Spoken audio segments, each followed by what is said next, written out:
Le Premier ministre a présidé aujourd'hui la réunion du comité de pilotage de lutte contre le Covid-19. Et une reprise des pourparlers de paix et un cessez-le-feu prévu donc en Libye. Bonjour à tous. Le Premier ministre Abdelkader Kamel Mohamed a présidé aujourd'hui en fin de matinée la réunion du comité de pilotage de lutte contre le Covid-19. À l'heure où la pandémie est dans sa phase de transmission communautaire, le Premier ministre a indiqué qu'il était plus qu'important de suivre les données afin que la différence entre les nouveaux contaminés et les personnes guéries soit proportionnelle au dispositif d'accueil. Le cas de patients voulant suivre leur traitement à domicile a été également soulevé pour que ce dernier ne soit pas aussi un facteur de prolifération.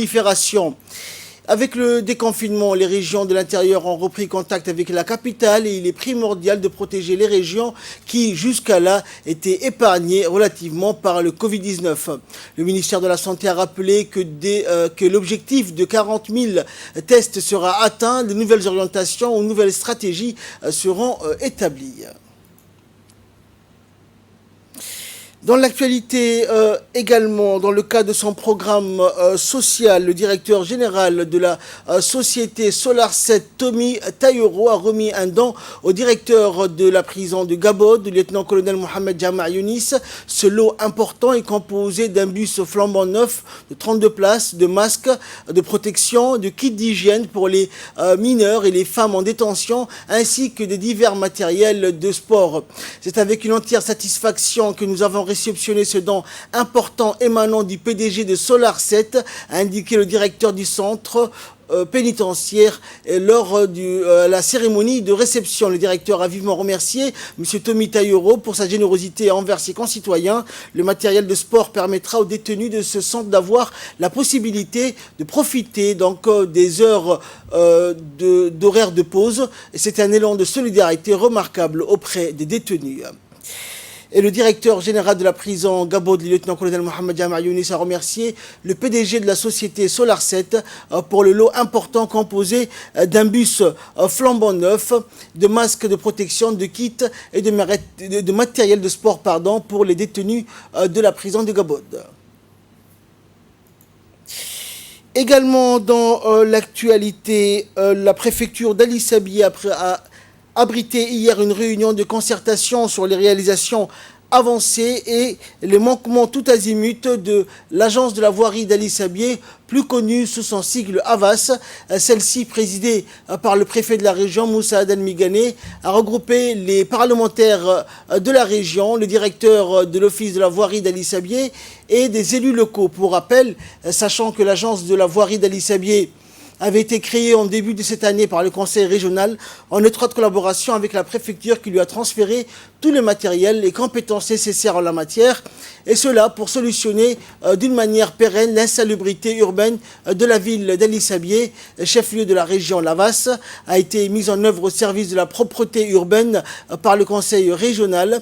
À l'ouverture de cette réunion et de discussion, le chef de la préfecture a remercié l'ensemble des participants pour l'intérêt particulier qu'ils portent à la pérennisation de la propreté de leur ville. Il a rappelé le défi énorme à relever par cette agence en matière de ramassage des détritus ménagers et populaires face à l'agrandissement physique et démographique de la ville.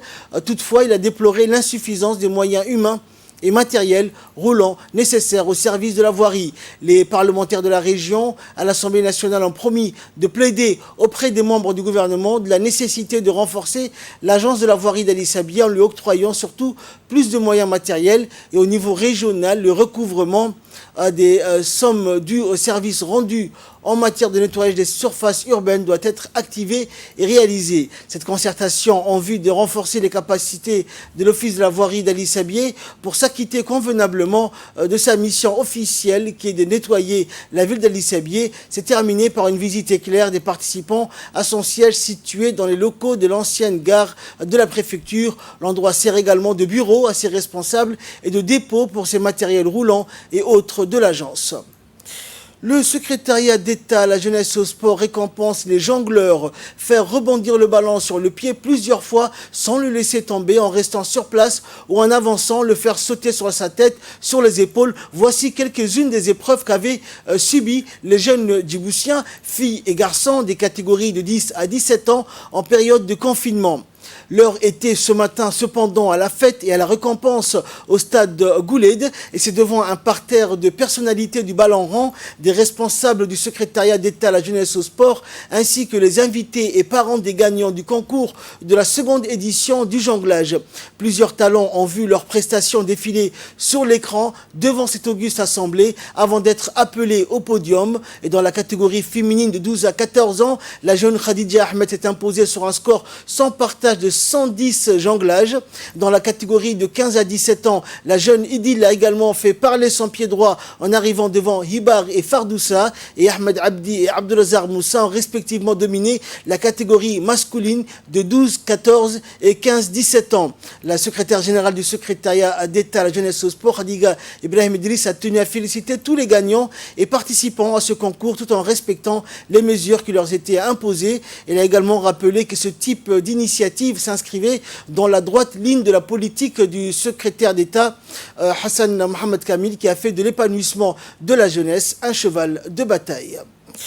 Et de là, nous passons à ce qui fait la une de l'actualité internationale, vers une reprise des pourparlers de paix et un cessez-le-feu en Libye. D'un côté, l'armée rebelle de Khalifa Haftar, de l'autre, les forces du gouvernement d'union nationale. Les combats sont incessants en Libye, pourtant les deux camps auraient accepté de reprendre les pourparlers en vue d'un cessez-le-feu. Aucun des pouvoirs rivaux n'a cependant pour l'heure confirmé cette annonce faite par l'ONU. La suite dans cette séquence.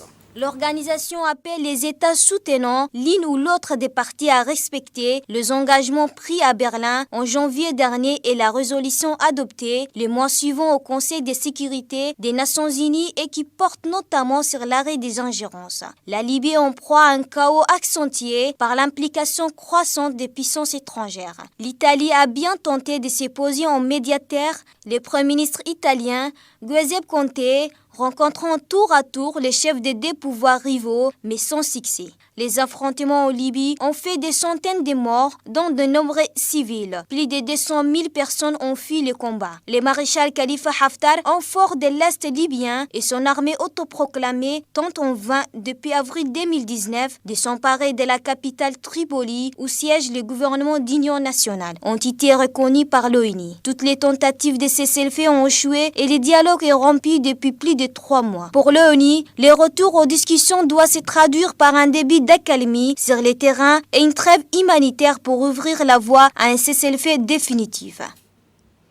Le mouvement de colère contre le racisme et les brutalités policières s'est poursuivi hier aux États-Unis malgré les pillages, les affrontements avec la police et le temps martial de Donald Trump déterminé à restaurer l'ordre en recourant si besoin à l'armée.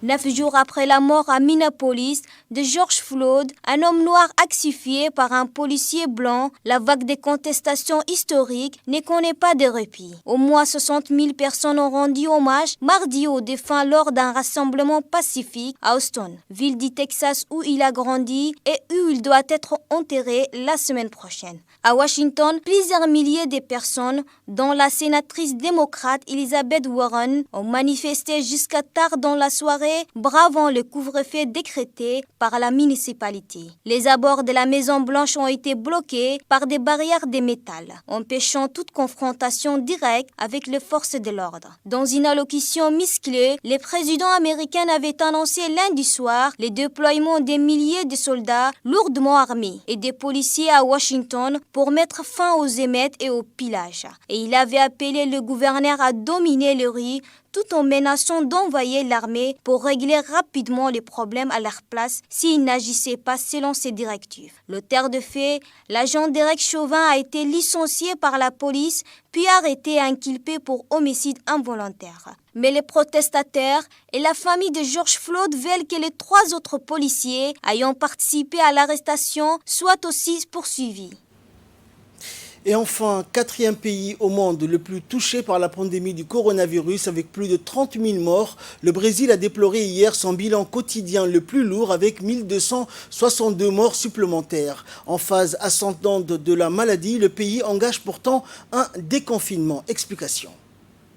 Le Brésil a connu hier un record de décès liés au Covid-19 en 24 heures, franchissant ainsi les caps de 30 000 morts, une forte progression de la maladie qui n'a pas empêché les autorités de Rio de Janeiro ou de Sao Paulo d'amorcer un déconfinement. Le Brésil, pays de 212 millions d'habitants, qui représente plus de la moitié des cas de contamination et des morts du coronavirus en Amérique latine, a enregistré 555 383 cas confirmés de Covid-19 après une progression forte aussi de près de 29 000 contaminations en 24 heures. Ces chiffres, dont la communauté scientifique estime qu'ils sont grossièrement sous-évalués, situent le Brésil à la 4e place mondiale pour les morts, derrière les États-Unis, le Royaume-Uni et l'Italie. Les deux États brésiliens les plus touchés sont Sao Paulo et Rio de Janeiro, dans le sud-est. Dans celui de Sao Paulo, l'évolution de la pandémie est particulièrement préoccupante, avec les chiffres les plus élevés à la fois des décès et des contaminations en 24 heures depuis l'apparition du premier cas de Covid-19 du Brésil dans cet État le 26 février. Dans l'État de Rio de Janeiro, grand pôle touristique du pays, 5 686 morts ont été recensés et plus de 56 000 cas de contamination. Pourtant, Rio a entamé son déconfinement. C'est la fin de cette édition. Merci à vous de l'avoir suivi. Restez avec nous. Le programme continue sur Télé Djibouti.